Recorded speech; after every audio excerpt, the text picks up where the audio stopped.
আল্লাহ পাক রব্বুল আলামিনের সাথে অন্য কোনো মাখলুককে কোনোভাবেই শরীক করা যাবে না।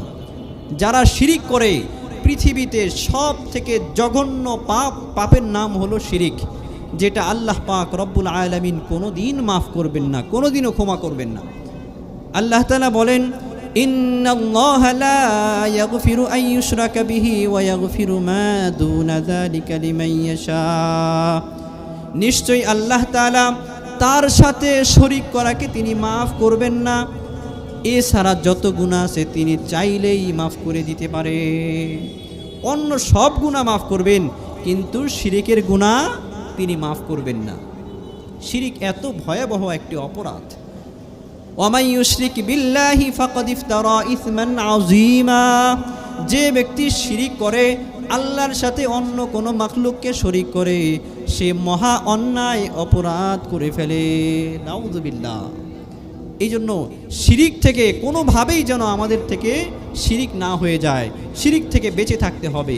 যারা শিরিক করে তাদের জন্য চিরতরে জান্নাত হারাম হয়ে যায়, জাহান্নাম তাদের আবাসস্থল হয়ে যায়।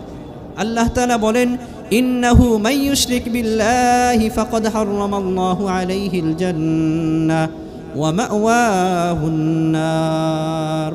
নিশ্চয় যে ব্যক্তি আল্লাহ পাক রব্বুল আলামিনের সাথে অন্য কোনো মাখলুককে শরীক করে, ফাকাদ হারামাল্লাহু আলাইহিল জান্নাহ, আল্লাহ তাআলা তার জন্য চিরতরে জান্নাতকে হারাম করে দেন। নাউযুবিল্লাহ। ওয়া মাওয়াহুন নার, তার আবাসস্থল, তার ঠিকানা বানিয়ে দেন জাহান্নাম। নাউযুবিল্লাহ।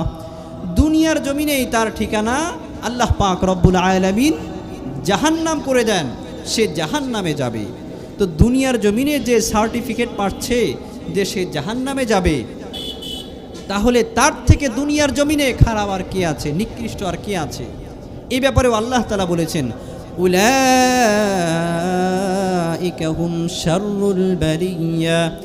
যে ব্যক্তি আল্লাহ তাআলার সাথে অন্য কোনো বস্তু বা ব্যক্তিকে শরীক করে, সে হলো পৃথিবীর মধ্যে, জমিনের মধ্যে সব থেকে নিকৃষ্ট ব্যক্তি। নাউযুবিল্লাহ।